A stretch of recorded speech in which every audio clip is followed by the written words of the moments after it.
नमस्कार मित्रों, जय माता दी। स्वागत है आप सभी का हमारे YouTube चैनल में।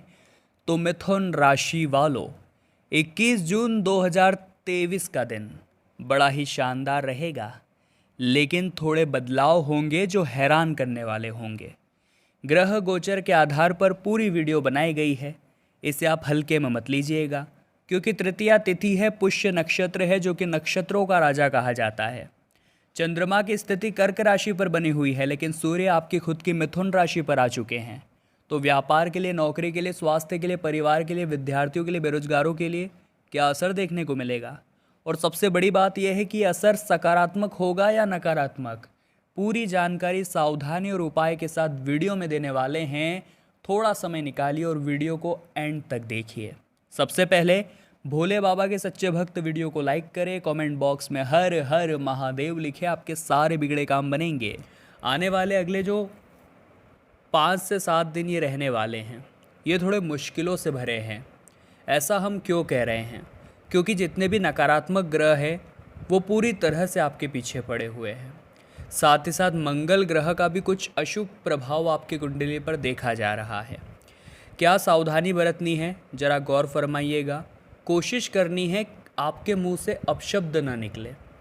पहली भविष्यवाणी हम यही कर रहे हैं कि आपके मुंह से कुछ ऐसी बात निकल सकती है, कुछ ऐसे शब्द निकल सकते हैं जिससे कि आपका सामने वाले के साथ व्यवहार हमेशा हमेशा के लिए ख़त्म हो जाएगा। कहते हैं रिश्ते बनाने में, व्यवहार कमाने में सालों लग जाते हैं, लेकिन उसी व्यवहार को गंवाने में एक पल ही काफ़ी है। और वो एक पल ही वो शब्द लेकर आ रहा है जो आपके व्यवहार को, आपके रिश्तों को, आपकी मर्यादा को तार तार कर देगा। तो बहुत सोच समझकर बोलने की यहाँ पर हम आपको सलाह देना चाहेंगे, क्योंकि शब्दों पर बहुत ज़्यादा नकारात्मकता रहेगी। यानी जो भी बोलेंगे वो कर्कश वाणी के तहत बोलेंगे, और ऐसा बोलेंगे कि सामने वाले के दिल पे तुरंत वो लगेगा। और जो शब्द होते हैं वो बाण से भी ज़्यादा भेदन क्षमता रखते हैं, ये बात हम आपको बता रहे हैं। तो सावधान रहिएगा, सुरक्षित रहिएगा। आने वाले अगले 17 मई से 23 मई के समय के दौरान आप सभी राशि वालों को अपने स्वभाव पर कंट्रोल करना है। आपका स्वभाव क्या है? जिद करना। अगर कोई काम करना है तो बस उसे करना है, चाहे कुछ भी हो जाए। ये चीज़ आपके कभी कभी कामों को बनवा देती है, लेकिन यही चीज़ कभी कभी महफिल में आपको अपमानित भी करवा देती है। क्योंकि मान लीजिए कोई काम आपके बस का है ही नहीं, उस काम में आपकी हॉबी ही नहीं है, इंटरेस्ट ही नहीं है, लेकिन अंदर से एक घमंड है कि अब तो इस काम को करना है। तो समय भी बर्बाद होता है, लोगों के सामने सम्मान का भी क्षय होता है, और साथ ही साथ आपका मोटिवेशन कम होता है कि मैं उसे नहीं कर पाया। तो वही काम हाथ में लीजिए जिसमें आप एक्सपर्ट हैं। ये बात सही है कि इंसान चाहे तो चट्टान के अंदर से भी रास्ता बना दे, लेकिन कभी कभी ओवर कॉन्फिडेंस मूर्खता लेकर आता है। जैसे कि इंसान चाहे कितना भी गोरा हो जाए, उसकी परछाई हमेशा काली रहेगी। उसी प्रकार से मैं श्रेष्ठ हूँ ये मानना आत्मविश्वास है, लेकिन इस दुनिया में केवल मैं ही श्रेष्ठ हूँ, अगर ये सोच आपकी है तो ये अति आत्मविश्वास है, और ऐसा ओवर कॉन्फिडेंस आपको ले डूबेगा। ये बात आप हमारी ध्यान रखिए। आने वाला जो समय है दोस्तों, बहुत ही ज़बरदस्त है उन लोगों के लिए जो भाग्य भरोसे नहीं बैठते। देखिए, भाग्य सभी का होता है, इस बात को हम भी मानते हैं कि जो भाग्य में लिखा है वो आपके पास आएगा, लेकिन वो कब आएगा, क्या ये आपको पता है? तो हम भाग्य भरोसे क्यों बैठे रहे?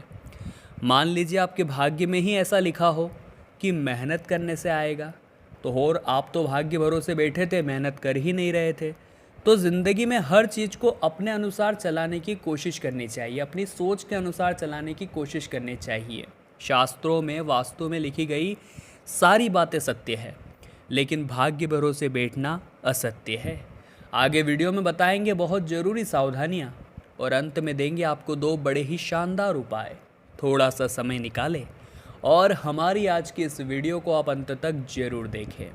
सबसे पहला खतरा आपको बन रहा था दोस्तों अपनी वाणी से, और दूसरा खतरा आपको बन रहा है अपने मित्रों से, और वो मित्र होंगे जो अभी अभी हाल ही में आपसे जुड़े हुए हैं।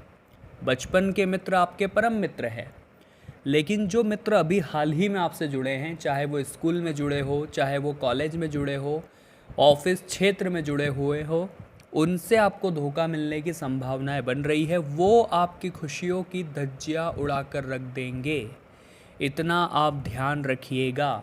और उनकी बातों में आ गए, उनकी चालसाजी में फंस गए तो मुसीबत आपके लिए बन रही है। खतरा पूरी तरह से मंडरा रहा है।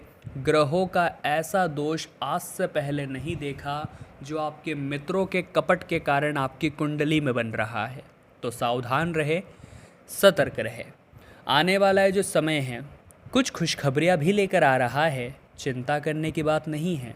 दाम्पत्य जीवन में पुनः सुंदरता का समावेश होगा, प्रेम की मधुरता होगी और आपसी करीबियाँ बढ़ेगी। मान लीजिए आपकी बीवी काफ़ी समय से रूठी हुई थी और अपने मायके जा चुकी थी, तो अब उनके पुनः लौट के आने के संदेश है, क्योंकि शुक्र ग्रह का बहुत अच्छा प्रभाव आपकी कुंडली में है, जिस वजह से दाम्पत्य जीवन में बहुत अच्छा सुख और सुकून आपको प्राप्त होता नज़र आ रहा है। बस आपको कोशिश क्या करनी है कि शब्दों पर ज़रा ध्यान रखना है। अगर अपने ससुराल वालों के पक्ष में कुछ गलत आपने बोल दिया तो वो बात इतनी लंबी जाएगी, इतनी लंबी जाएगी कि आपने सपने में भी नहीं सोचा होगा। आने वाले अगले जो ये दिन हैं मई माह के, ये बड़े ही अप और डाउन की स्थिति को दर्शा रहे हैं, यानी कभी उतार तो कभी चढ़ाव, और इसी का नाम तो ज़िंदगी है। ज़िंदगी में क्या एक साथ लंबा सुख रह सकता है? बिल्कुल भी नहीं। आपको प्रतीक्षा करनी होगी। सुख के बाद दुख आता है, दुख के बाद पुनः सुख आता है, और इसी तरह ज़िंदगी गाड़ी निरंतर चलती रहती है। अगली खुशखबरी आपके लिए जो बन रही है दोस्तों, वो बन रही है व्यापार में। बहुत अच्छी एजेंसी से डीलरशिप हो सकती है, बहुत अच्छा काम आपका बन सकता है, बहुत अच्छा मुकाम आपका बन सकता है। लेकिन सावधान आपको रहना है भेड़ की छाल में छुपे हुए भेड़ियों से, जो कि आपके साथ भी काम कर रहे होंगे और आपकी इन्फॉर्मेशन दुश्मनों को दे रहे होंगे, आपके साथ भी काम कर रहे होंगे और आपकी दुकान से लौट रहे ग्राहकों को कहीं और पहुंचा रहे होंगे। ऐसे आस्तीन के सांपों से खास तौर पर बचकर रहिएगा, वरना नुकसान होता रहेगा और पता नहीं चलेगा कि ये नुकसान आखिर हो कहाँ से रहा है। आने वाला जो समय है दोस्तों, भाग्य के मुकाबले बहुत अच्छा है, यानी कि ज़िंदगी में एक उम्मीद की किरण यहाँ पर बनेगी, लेकिन कुछ लोग उस उम्मीद की किरण को भगाने की कोशिश करेंगे, दूर मिटाने की कोशिश करेंगे। तो अपने निर्णय आपको खुद ही लेने हैं।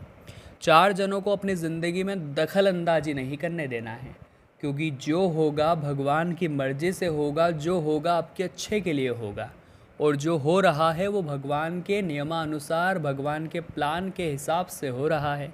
तो होने दीजिए, समय आएगा आपको अपने हर प्रश्न का उत्तर मिल जाएगा और समझ आ जाएगा कि जो होता है अच्छे के लिए ही होता है।